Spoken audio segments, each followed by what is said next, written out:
너희는 엄마한테 거짓말하고 여행 가고 싶니? 회사 일 때문에 바쁘다더니 장모님이랑 좋았겠구나. 이게 너희가 어미한테 할 짓이냐? 어머니, 갑자기 계획이 바뀌어서. 거짓말을 하려면 걸리지나 말던지. 내가 창피하게 친구한테 이런 얘기를 들어야겠어. 어머님, 솔직히 말해서 저희도 좀 쉬고 싶었어요. 항상 명절마다 어머님 눈치 보는 게 너무 부담스러워요. 이제 좀 내려놓으세요. 내가 평생 희생하며 너희를 위해 살았는데 이제 와서 뭘 내려놔? 이 나쁜 것들아! 영상을 시작하기 전에 구독과 좋아요 버튼을 눌러주시면 더 많은 분들께 이런 감동적인 이야기를 전해드릴 수 있습니다. 알림 설정도 해두시면 영상이 올라올 때마다 가장 먼저 만나보실 수 있습니다. 안녕하세요. 올해 68 김순자라고 합니다. 저는 오늘 제 인생에서 가장 큰 상처와 그 상처를 딛고 일어선 이야기를 나누고 싶어요. 그날의 싸움은 저와 아들 가족 사이에 돌이킬 수 없는 금이 갔지만 역설적으로 그날이 제 새 인생의 시작이 될 줄은 아무도 몰랐습니다. 작년 설날이었어요. 모든 며느리들이 그렇듯 우리 며느리도 명절마다 저희 집에 오는 것을 부담스러워했죠. 그래도 저는 매년 설날이면 아들 가족이 오길 기대하며 음식을 정성껏 준비했어요. 떡국 재료부터 각종 나물, 전 부치는 재료까지. 일주일 전부터 장을 봐서 냉장고가 가득 찼죠. 설날 3일 전 아들에게서 전화가 왔어요. 어머니, 이번에는 못 갈 것 같아요. 회사에서 갑자기 중요한 프로젝트가 생겨서. 솔직히 실망이 컸지만 그래도 이해하려고 했어요. 그래. 어쩔 수 없지. 일이 중요하지. 대신 다음에 꼭 와야 한다. 아들은 죄송하다며 한우 세트를 보냈다고 했어요. 텅 빈 집에 혼자 있을 저를 생각해서 보낸 선물이겠죠. 설날 당일 친구 영숙이에게서 전화가 왔어요. 준자야, 페이스북 봤어? 너희 아들 가족 태국 여행 간 것 같던데. 그 순간 제 귀를 의심했어요. 전화기를 들고 페이스북에 들어가 보니 정말 우리 아들과 며느리, 그리고 손주가 태국 푸켓 해변에서 웃고 있었어요. 심지어 저희 사돈 내외도 함께였죠. 심장이 내려앉는 기분이었어요. 떨리는 손으로 아들에게 전화를 걸었죠. 어머니, 회사에서 급하게 단체 워크숍이 잡혀서요. 아들의 목소리에서 당황함이 느껴졌어요. 뒤에서는 해변의 소리가 들렸고요. 그래? 워크숍을 가족들하고 같이 가나 보구나. 사돈도 너희 회사에서 일하시나? 잠시 침묵이 흘렀고 전화기 너머로 며느리가 전화를 받았어요. 어머니, 솔직히 말씀드릴게요. 저희가 계획한 여행이었어요. 어머니께 말씀드리면 서운해하실까봐 죄송해요. 그런데 어머니도 이제 좀 내려놓으세요. 어머니도 이제 좀 편하게 사세요. 그 말이 제 가슴을 찔렀어요. 내려놓으라고? 내가 뭘 내려놓아? 내가 언제 너희에게 매달렸니? 라는 생각이 들었지만 목구멍까지 차오른 울음을 참으며 그래, 잘 다녀와라고 말하고 전화를 끊었어요. 그날 저는 식탁에 차려놓은 음식을 보며 펑펑 울었어요.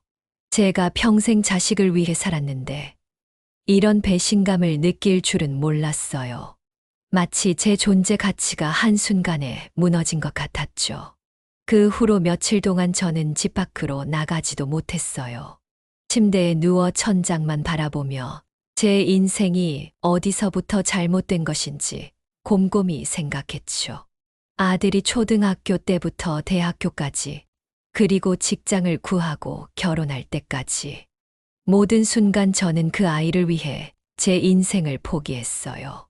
남편이 돌아가신 후에도 아들 가족을 위해 살았죠. 일주일 정도 지났을까요? 오랜 친구 영숙이가 제 집을 찾아왔어요. 야, 김순자. 문 열어. 너 죽었나 살았나 확인하러 왔어? 영숙이는 제가 고등학교 때부터 알고 지낸 친구예요. 항상 직설적이고 솔직한 성격이죠. 문을 열자마자 영숙이는 제 모습을 보고 깜짝 놀랐어요. 어머나, 이게 무슨 꼴이야? 너 일주일 동안 씻지도 않았니? 침대에서 일어나지도 못하고 있었으니 당연히 제 모습은 엉망이었죠. 영숙이는 저를 억지로 욕실로 끌고 가서 씻게 했고 그 사이 냉장고에 있던 음식들로 간단한 식사를 차려 놓았어요. 식탁에 앉아 영숙이가 차려준 음식을 먹으며 저는 모든 이야기를 털어놓았어요.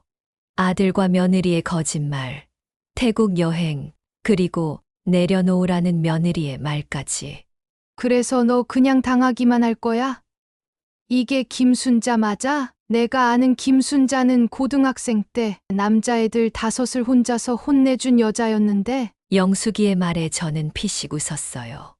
맞아요. 제가 젊었을 때는 정말 당찬 여자였어요. 남편을 만나고 아이를 낳고 그리고 남편이 떠나고 언제부터인가 저는 그저 아들의 어머니로만 살았던 거죠. 순자야, 이제 너의 인생을 좀 살아봐. 너 환갑이 넘었어도 앞으로 살 날이 20년은 더 남았어. 그 시간을 또 자식 생각하면서 우울하게 보낼 거야? 영숙이의 말은 저를 깨우는 것 같았어요. 그럼 내가 뭘 해? 이 나이에 영숙이는 자기 핸드백에서 전단지를 꺼냈어요. 우리 동네 문화센터에서 신규 회원 모집한대. 60세 이상 실버반, 그림 교실, 성악 교실, 댄스 교실. 너 젊었을 때 그림 좋아했잖아. 한번 가볼래? 그 순간 저는 오래전에 접어두었던 제 꿈을 떠올렸어요. 맞아요. 저는 젊었을 때 미술을 정말 좋아했어요. 대학도 미술을 전공하고 싶었지만 부모님의 반대로 포기했었죠. 그래. 한번 가볼게. 다음 날 영숙이와 함께 동네 문화센터를 찾았어요. 그림 교실과 성악 교실에 등록했죠. 처음에는 너무 부끄러웠어요. 젊었을 때는 소질이 있다고 생각했지만 이제 제 손은 주름지고 굳어 있었으니까요. 노래도 마찬가지였어요. 목소리가 떨려서 첫 수업에선 거의 소리를 내지 못했죠. 그런데 선생님들이 너무 따뜻하게 격려해 주셨어요. 김순자님, 천천히 해도 괜찮아요. 여기는 경쟁하는 곳이 아니에요. 자신의 속도대로 즐기면 돼요. 그림 선생님은 제 첫 작품을 보고 칭찬해 주셨어요. 구도 감각이 아주 좋으세요. 기본기만 다듬으면 멋진 작품을 만들 수 있을 거예요. 한 달이 지나자 저는 점점 달라지기 시작했어요.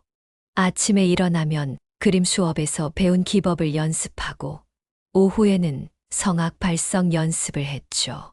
하루가 어떻게 지나가는지 모를 정도로 바빴어요. 그동안 잊고 살았던 제 자신을 다시 발견하는 기분이었어요. 2달쯤 지났을 때 설날 이후로 연락하지 않던 아들에게서 전화가 왔어요. 어머니, 잘 지내세요? 다음 주에 저희가 찾아뵐게요. 그 전화를 받았을 때 저는 문화센터 그림 교실에서 수채화를 그리고 있었어요. 예전 같았으면 아들의 전화에 너무 기뻐서 뛸 듯이 좋아했겠지만 그날의 저는 달랐어요. 그래. 오려면 미리 연락해. 내가 스케줄이 좀 바빠서. 전화기 너머로 아들의 놀란 침묵이 느껴졌어요. 어머니 무슨 스케줄이요? 나도 이제 내 생활이 있어. 그림도 배우고 노래도 배우고 다음 달에는 발표회도 있고. 발표해요? 그래. 우리 문화센터 실버반 발표회. 내가 독창도 하고 그림도 전시한대. 시간 되면 와서 보고. 아들은 더 놀란 목소리로 대답했어요. 네, 꼭 가보겠습니다. 어머니, 요새 많이 달라지셨어요. 그래?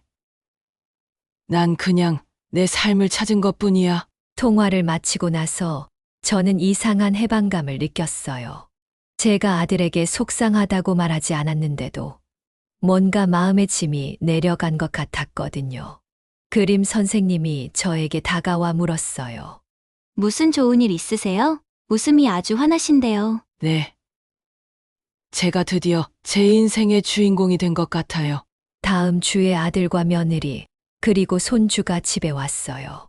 손주는 제게 달려와 안겼지만 아들과 며느리는 어색한 표정이었죠.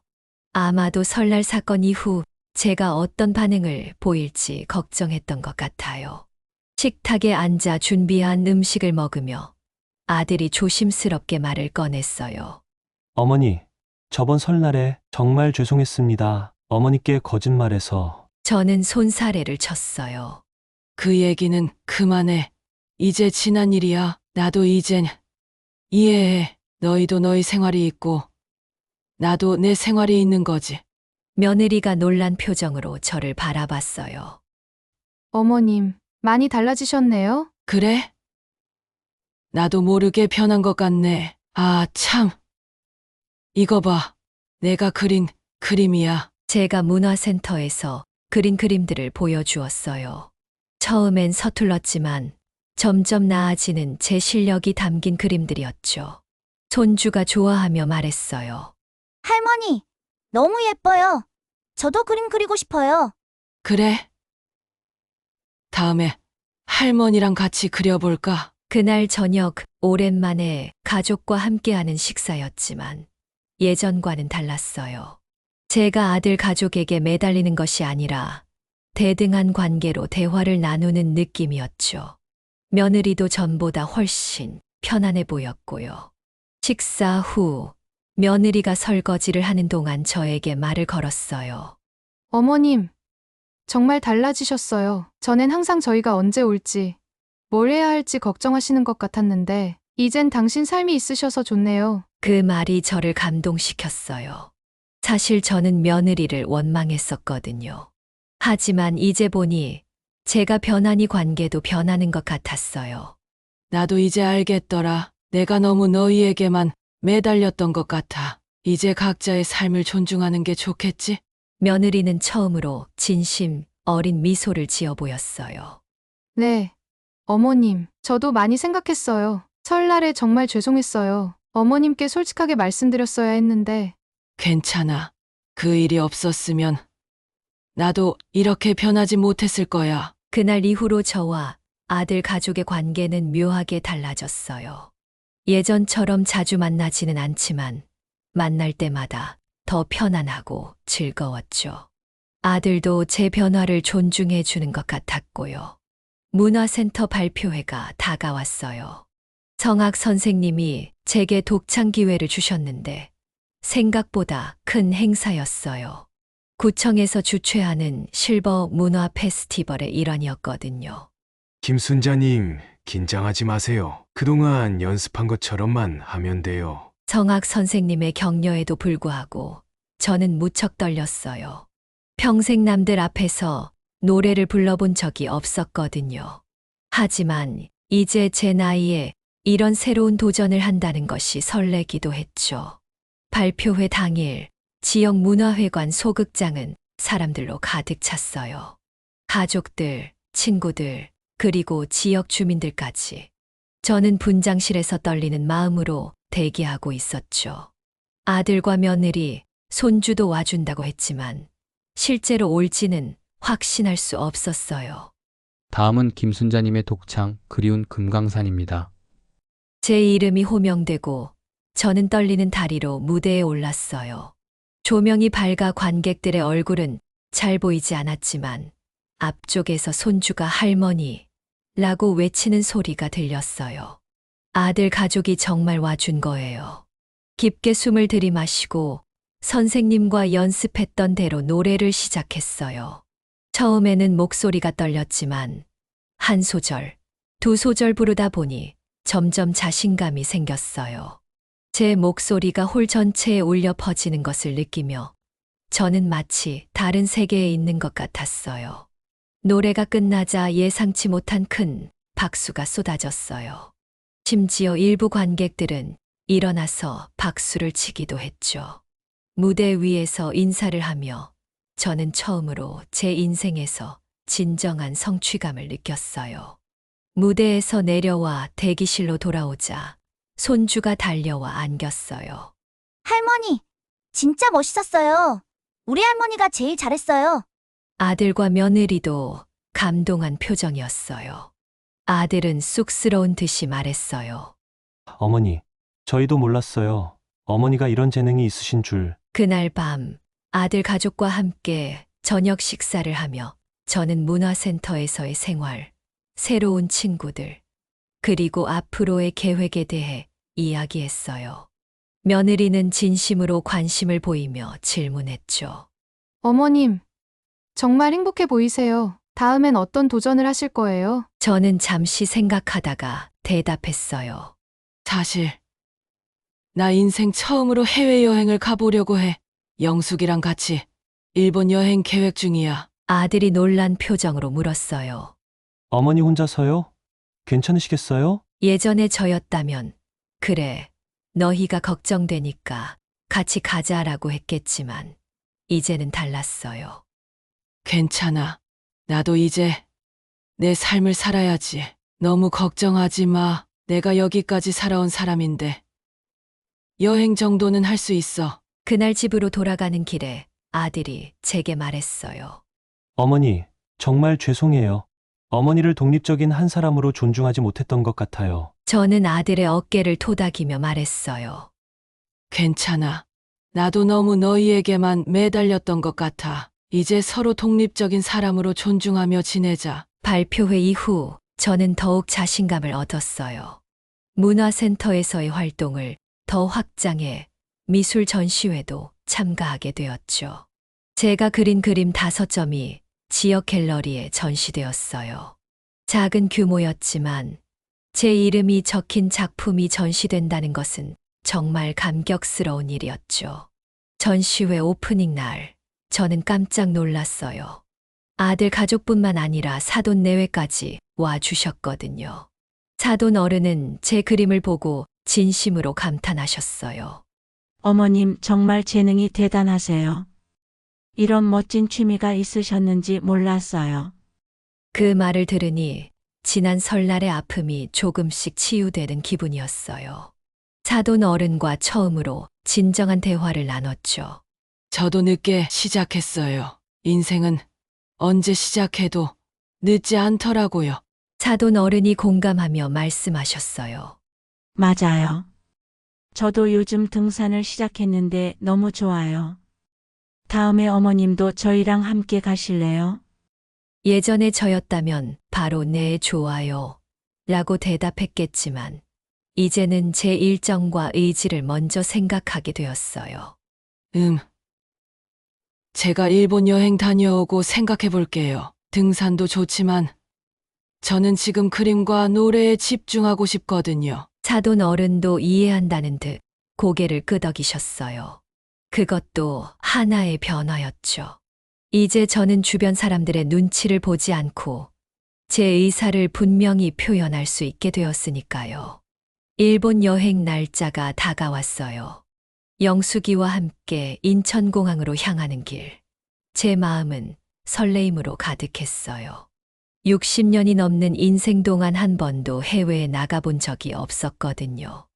야, 순자야. 너 설레서 어제 잠은 잤니? 영숙이도 저만큼이나 들떠 있었어요. 우리는 둘 다 환갑이 넘은 나이에 첫 해외여행을 떠나는 것이었으니까요.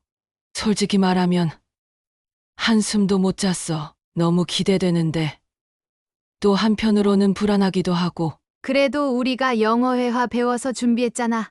일본어도 조금 배우고. 걱정 마. 잘 될 거야. 비행기에 오르는 순간 저는 묘한 해방감을 느꼈어요. 드디어 내 인생을 시작했구나라는 생각이 들었죠. 창밖으로 점점 작아지는 한국 땅을 보며 제 마음속에서도 무언가가 변하고 있다고 느꼈어요. 일본에서의 7일은 정말 꿈 같았어요.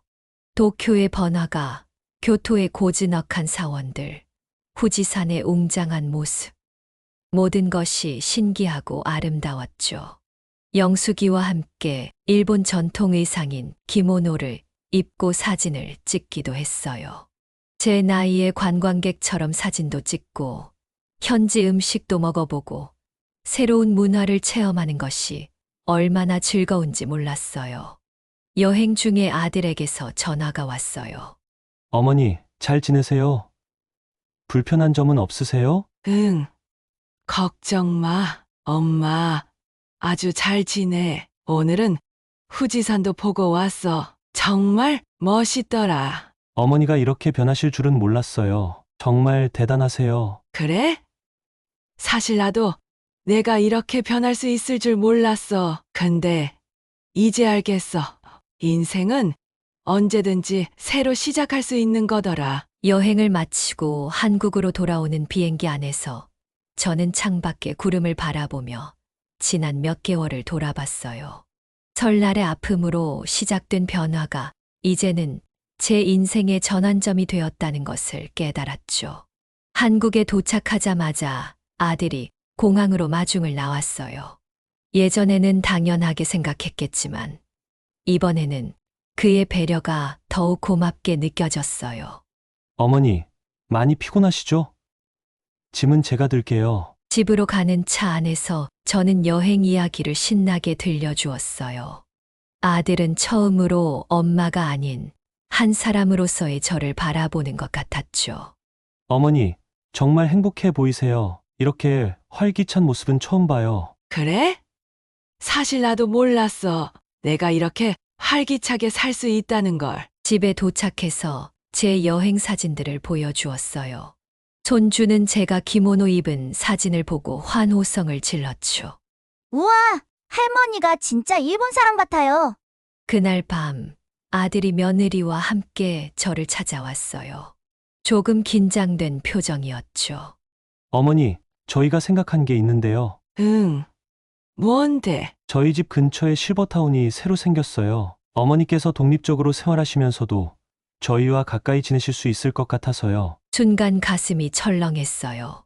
아, 결국 나를 내보내려는 건가 하는 생각이 들었거든요. 하지만 아들의 다음 말에 제 생각이 잘못되었음을 알았죠. 어머니가 지금처럼 자유롭게 생활하시되 혹시 도움이 필요하시면 저희가 바로 달려갈 수 있잖아요. 실버타운에는 문화 프로그램도 많고 어머니 또래분들도 많으셔서 좋을 것 같아요. 며느리도 진심 어린 눈빛으로 말했어요. 어머님, 저희가 어머님을 멀리하려는 게 아니에요. 오히려 더 자주 만나고 싶어요. 어머님이 원하신다면 함께 살 수도 있고요. 하지만 어머님이 요즘 찾으신 독립적인 생활을 존중해드리고 싶어서요. 저는 잠시 생각에 잠겼어요. 예전에 저였다면 아들과 함께 살자고 했을 거예요. 하지만 이제는 달랐죠. 제 삶, 제 공간이 필요하다는 것을 알게 되었으니까요. 고마워. 너희 생각이 참 좋구나. 실버타운 한번 구경하러 가볼게. 다음 주 저는 아들 가족과 함께 실버타운을 방문했어요. 예상보다 훨씬 좋았죠. 넓은 개인 공간, 다양한 문화 프로그램, 헬스장과 수영장까지 갖춘 시설이었거든요. 무엇보다 비슷한 나이대의 분들이 활기차게 생활하는 모습이 인상적이었어요. 여기 입주하신 분들 모두 독립적인 생활을 하세요. 하지만 함께 할 수 있는 프로그램도 많답니다. 합창단, 댄스 교실, 여행 클럽. 담당자의 설명을 들으며 저는 새로운 가능성을 보았어요. 문화센터보다 더 다양한 활동, 새로운 친구들, 그리고 필요할 때 도움을 받을 수 있는 안전함까지. 한 달 후, 저는 실버타운으로 이사했어요. 40년 넘게 살던 집을 떠나는 건 쉽지 않았지만 새로운 시작에 대한 기대가 더 컸죠. 아들과 며느리, 손주는 주말마다 찾아왔고 저는 실버타운에서 새로운 친구들과 활동을 즐겼어요. 합창단에 가입해서 노래를 계속했고 미술반에서는 제 실력을 더 발전시켰어요. 이제는 수채화뿐만 아니라 유화, 판화까지 도전하게 되었죠. 그리고 무엇보다 신나는 것은 여행 클럽 활동이었어요. 김순자님, 다음 달 여행은 베트남이에요. 함께 가실 거죠? 여행 클럽 회장님의 말에 저는 주저없이 대답했어요. 당연하죠. 신청서 어디 있어요? 이제 저는 1년에 두세 번 해외여행을 다니는 여행쟁이가 되었어요. 베트남, 태국, 대만. 젊었을 때는 상상도 못했던 나라들을 방문하며 세상을 넓혀갔죠. 실버타운 생활 2년째, 문득 설날이 다가왔다는 것을 깨달았어요. 아들이 전화로 물었죠. 어머니, 이번 설에는 어떻게 하실래요? 저희가 찾아뵐까요? 아니면 어머니께서 저희 집에 오실래요? 저는 잠시 생각하다가 웃으며 대답했어요. 사실은 말이다. 이번 설날에 실버타운 친구들이랑 제주도 여행 계획이 있어. 3박 4일 일정인데. 전화기 너머로 아들의 놀란 침묵이 느껴졌어요. 하지만 곧 그가 웃음을 터뜨렸죠. 어머니, 정말 대단하세요. 그럼 설날 지나고 같이 식사라도 할까요? 그래. 그렇게 하자. 내가 제주도에서 맛있는 거 사올게. 전화를 끊고 나서 저는 창밖을 바라보며 지난 3년을 돌아봤어요. 그 설날의 상처가 아니었다면 저는 지금도 누군가의 어머니, 시어머니로만 살고 있었겠죠. 하지만 그 아픔이 제게 새로운 삶을 선물했어요. 지금 저는 68세지만 20대 때보다 더 활기차고 자유롭게 살고 있어요. 제 주변에는 좋은 친구들이 있고 취미와 열정이 있으며 앞으로 도전하고 싶은 것들이 아직 많이 남아있죠. 아들과 며느리와의 관계도 더 건강해졌어요. 이제 우리는 서로의 삶을 존중하는 독립적인 성인으로 만나고 있죠. 명절마다 부담스러워하는 대신 진심으로 만남을 즐기게 되었어요. 제주도 여행을 준비하며 저는 영숙이에게 전화했어요. 영수가, 너 덕분에 내 인생이 완전히 바뀌었어. 고마워. 무슨 소리야. 너가 용기를 냈기 때문이지. 난 그저 등을 한번 떠밀어 준 것뿐이야. 아니야. 그때 너가 없었으면 나는 아직도 그 침대에 누워서 천장만 바라보고 있었을 거야. 그래도 넌 결국 일어나서 걸었잖아. 그게 중요한 거지. 영숙이의 말처럼 중요한 건 제가 용기를 내어 첫발을 내디뎠다는 거예요. 그 첫발이 지금의 저를 만들었죠. 이제 저는 알아요. 인생은 언제 어떤 나이에도 새롭게 시작할 수 있다는 것을. 그리고 자신을 위한 삶을 살아가는 것이 얼마나 소중한지도요. 가족은 여전히 제게 소중해요. 하지만 이제 제 행복은 제가 책임지고 있죠. 그것이 제가 배운 가장 큰 교훈이에요. 앞으로도 저는 계속해서 새로운 도전을 하며 제 인생을 즐겁게 살아갈 거예요. 자, 이것이 제 이야기였습니다. 여러분도 이 영상을 보시고 용기를 내어 새롭게 시작하시고 싶은 분이 있다면 댓글로 여러분의 이야기를 들려주세요. 구독과 좋아요, 알림 설정까지 해주시면 더 좋은 영상으로 보답하겠습니다. 노후의 이야기였습니다. 감사합니다.